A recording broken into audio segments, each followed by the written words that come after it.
Además, hoy día aparece una información que más del 50% de los trabajadores disminuyó sus ingresos durante esta pandemia. Esta encuesta de Protección Social reveló que 7 de cada 10 personas tuvieron cambios en sus condiciones laborales, como reducciones de salario o jornada laboral. Bueno, buenos días a todos, buenas tardes a Alejandra, a ustedes también, a los panelistas. Hola, alcalde. En primer lugar, yo creo que aquí conviven dos situaciones que cuando uno está desde un lado acusa al otro, pero no se logra visualizar tampoco al acusador. Yo creo que lo dramático hoy en Chile es que tenemos quizás el parlamento más malo que ha tenido la historia y también el gobierno más malo que ha tenido Chile en su historia también. Por lo tanto, las soluciones que se buscan muchas veces responden a intereses más puntuales que colectivos, y que eso colectivo va debilitándose cuando se utilizan instrumentos que la gente ya empieza a debilitar en términos de su efectividad. Por lo tanto, yo creo que en primer lugar hay que hacer ese punto de llamar a la generosidad, al trabajo conjunto, a la necesidad de llegar a acuerdos para efectos de evitar situaciones que pueden ser muy complejas para el futuro del país. Ahora, ciertamente, el presidente y el gobierno tienen la responsabilidad principal. El gobierno ha sido incapaz desde hace mucho tiempo de visualizar lo que sucede en el país. El ministro de Salud desconocía el hacinamiento, el ministro de Economía desconocía la situación laboral o de pobreza que existía en nuestro país.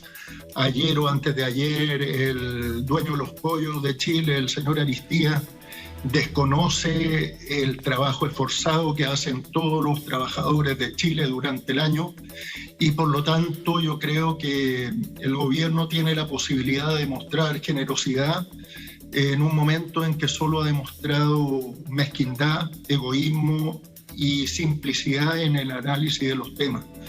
Yo creo que mientras el libelo presentado al Tribunal Constitucional no sea analizado en su factibilidad de ser tramitado, el presidente tiene esa posibilidad de retirarlo, y creo que eso descomprimiría mucho la tensión que existe entre el gobierno y el Parlamento, pero también entre el gobierno y la ciudadanía. Yo creo que es importante que se asuma con responsabilidad la situación que se está viviendo, porque además, si se llegase a ganar la acusación constitucional, estaríamos con un presidente ministro del Interior, claro, ejerciendo durante 120 días para convocar a elecciones en medio de un proceso constitucional que va a estar viviendo el país. Por lo tanto, creo que hay que bajar la intensidad, hay que buscar la lógica para llegar a un beneficio total para los chilenos, y en ese camino la responsabilidad mayor la tiene el presidente de la República. Cuando uno analiza las palabras, por ejemplo, alcalde, de lo que sucedió ayer tras la reunión en La Moneda del presidente con los timoneles de Chile Vamos, uno dice: ¿en qué momento los caminos empiezan a juntarse? ¿En qué momento empiezan a ponerse de acuerdo realmente?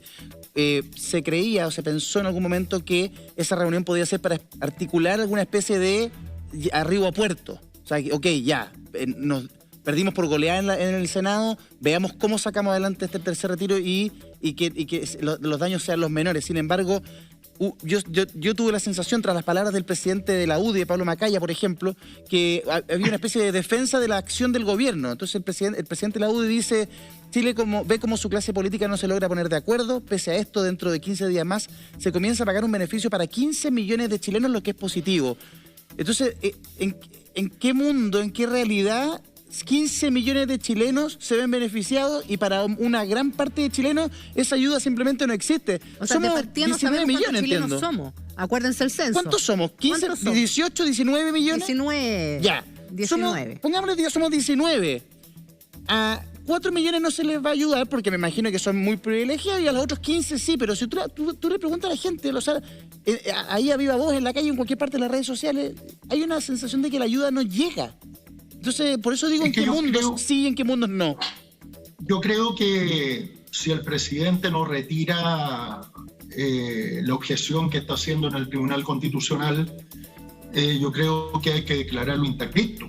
porque francamente ya deja de ser jurídico-política la discusión, comienza a ser intelectual y moral, por cuanto si todas las cifras que mejor que nadie maneja el gobierno indican que los 15, 14, 17 millones de chilenos lo están pasando pésimo, que no hay voluntad de querer resolver esa angustia que sufren nuestros compatriotas, de no tener la lealtad que el pueblo le depositó en su momento para que fuera gobierno en el momento que vive Chile hoy, que es de una crisis.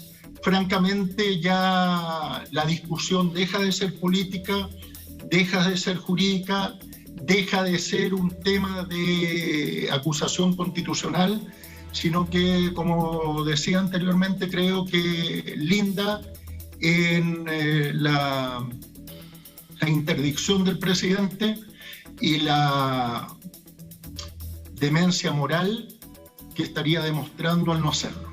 Es que ¿sabe lo que me pasa a mí, alcalde? Me gustaría saber la opinión de la diputada. Lo que pasa es que hablamos de que hay una división y que hoy día vemos a el Congreso versus a el presidente, claro, o al gobierno. Pero ya hablábamos esta semana que dentro del mismo gobierno aparentemente también habían divisiones porque no todo el comité político estaba de acuerdo con ir al Tribunal Constitucional.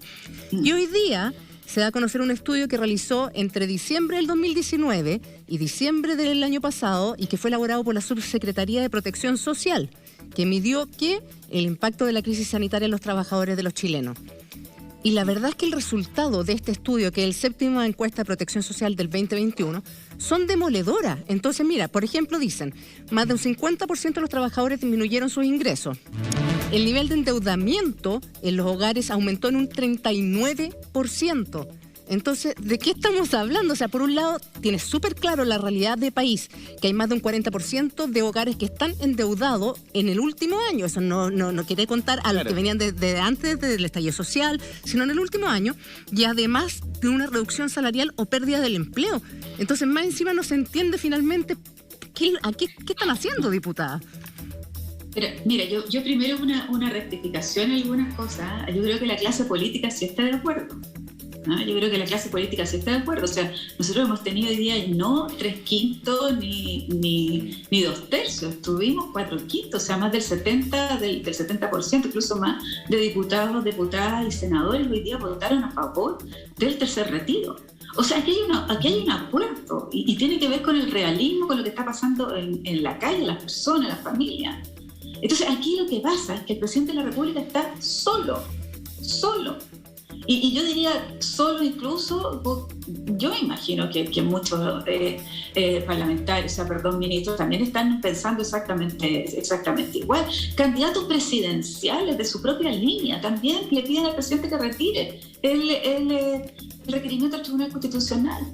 Entonces, aquí hay una soledad hoy día del presidente, que por eso uno habla de tosudez. Mira, en 5 minutos el presidente de la República podría cambiar el ánimo, lo que está ocurriendo políticamente, ¿no es cierto?, en el país. Y yo creo que este ya no es un problema político ni un problema jurídico, que hay un problema ético, que yo planteé en la sala. O sea, que hay un problema ético de cómo hoy día, ¿no es cierto?, se enfrenta las complicaciones de la pandemia en este país y tenemos una herramienta lista, hecha, aprobada, que mañana, ¿no es cierto?, podríamos empezar a hacer los papeles, ¿no es cierto?, o los antecedentes que se necesitan para el tercer retiro. Entonces, hay un problema que el presidente de la República está solo y que no quiere entender. Y lo que tú dices en la encuesta es muy importante, porque esta encuesta además es sobre las mismas personas. O sea, la metodología de esta encuesta no es que tú salgas a preguntar a la gente, sino que tienen las mismas personas que ocupaste, que contestaron el año pasado, contestan ahora. Claro. Por lo tanto, tú puedes medir perfectamente la diferencia, ¿no es cierto?, y las complicaciones en la familia. Mira lo que está pasando en salud mental en la encuesta. Mira lo que pasa en la salud mental en los varones en la encuesta. Entonces, yo creo que los antecedentes están. Los instrumentos están. El problema es que la decisión que se toma no es coincidente con el diagnóstico, con los instrumentos, con la decisión que tiene que tomar el presidente de la República. Ahora, si Carlos dice, bueno, aquí hay que declarar lo interdicto, bueno, yo creo que esto es una realidad más brutal que la que nosotros estamos planteando de hacer una acusación constitucional. Pero lo que nosotros estamos diciendo aquí, reaccione. Señor, reaccione. Mire lo que está pasando con su pueblo, con su gente. A usted les toca representar y cuidar. Esa es la diferencia. Y no quiere entender, ¿eh? Y no quiere entender.